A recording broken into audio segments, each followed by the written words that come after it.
Hi, my name is Sherryl Heberlig, and I'm a street photographer, and I've been doing photography for about 20 years now. Street photography is getting people in their environments, and I don't like people that pose for me. I like that when they're not looking or when they're doing something, and that's what interests me, mostly their environment that they're in, and it gives a story, and you wonder what that person's doing, and you're always wondering.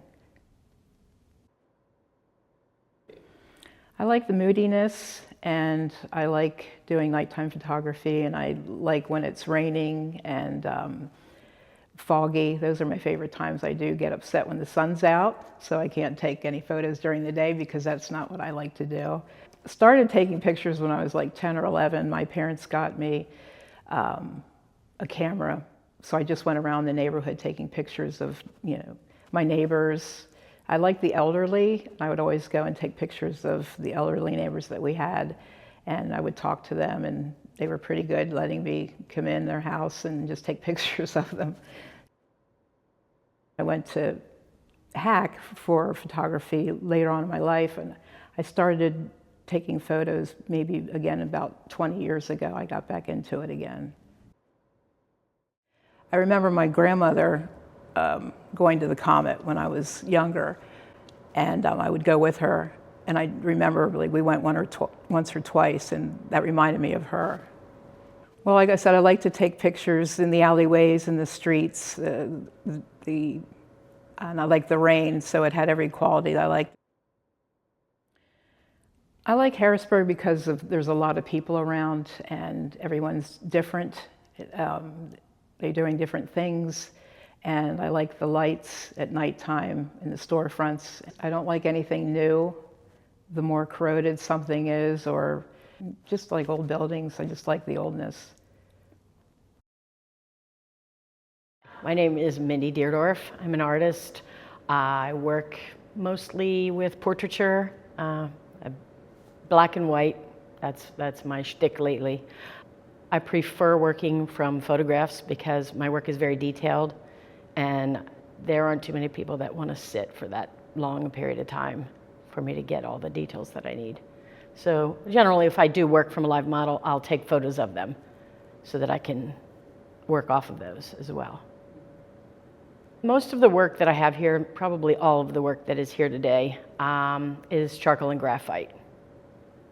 I do it in graphite, and then I add charcoal for the darks. I use a wax-based charcoal rather than the charcoal, vine charcoal or anything like that.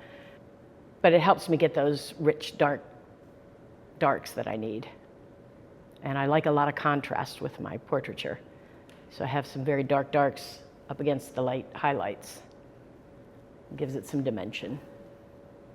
Since I was a child, I've always been fascinated with faces. Just would sit and draw all the time, just draw faces. In school, I would get in trouble because I would be drawing when the teacher's talking instead of watching the teacher. But it worked better for me. I could hear better. I could understand what they're saying if I was doodling, but I'd be drawing the teacher. Teaching is always a good thing. I teach at the Art Association. I teach basic portraiture, and you're always learning. That's the good thing about teaching, because I have students that teach me something as they're learning something. It gives me that boost to see what they're doing and watch them learn how to lay out those features of the face, the proper proportions, and the light bulb moments. It's just a lot of fun. So they inspire me. This is a portrait of my mother. She passed away in 2020, and Sherryl had taken a photograph of her, and I always liked it. It was very good. It's not my mother's normal personality because she was very jovial, happy, always laughing and having a good time. And as you can see, she's very serious in this drawing. But I just liked the look of the portrait, and it kind of draws you in. Sherryl works a lot in black and white. She likes that. And again, I work mostly in black and white. But we also are drawn to the same type of look. Whether it be with people or with places, faces and places. So that kind of goes, the title of the show is perfect for that. Our work complements each other's.